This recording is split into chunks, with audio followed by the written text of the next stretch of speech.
In this vlog, we're going to talk about the supplemental register, but we have to talk about the principal register before we do that. The principal register is where everybody wants their marks to be. The benefits of the principal register are: you have constructive notice of the mark across the whole United States.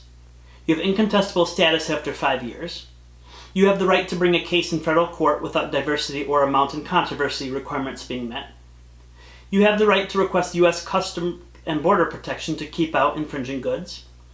And you have the potential for treble damages and attorney fees.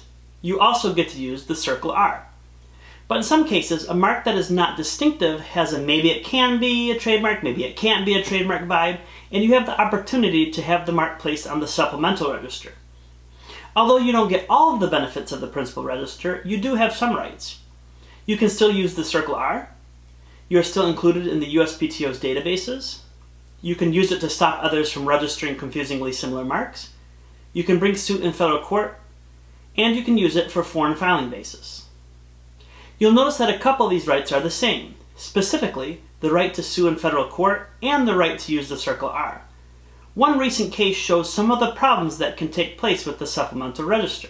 Third Culture Bakery in Berkeley, California obtained a trademark registration for mochi muffin on the supplemental register in 2018. A quick internet search reveals that mochi is a Japanese rice cake made out of a short-grain glutinous rice. So, filing for registration of mochi muffin would be similar to filing a registration for, say, chocolate chip muffin.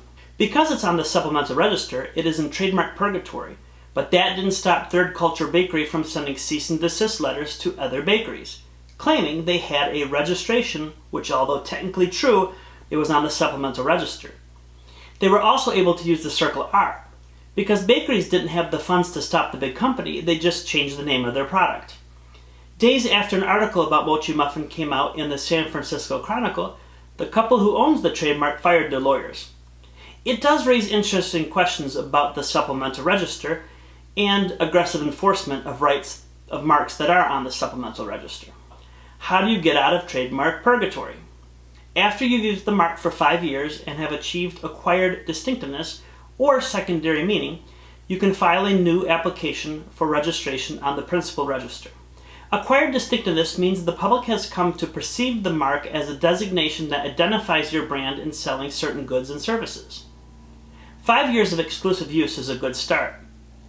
Examples of non-traditional types of trademarks that need secondary meaning include color, shape, and sound. For color, think of something obscure like green for dry cleaning press pads, brown for UPS in the shipping industry, and pink for insulation. It must be more than black for the color of a motor, for example. A famous shape mark is the Coca-Cola bottle. For sound, think of NBC's 3 chimes. The 20th Century Fox anthem.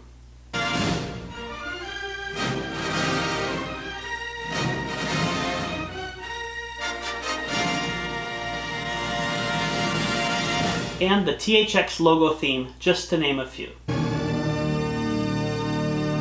I think that today's discussion is a good reminder that trademarks are fun.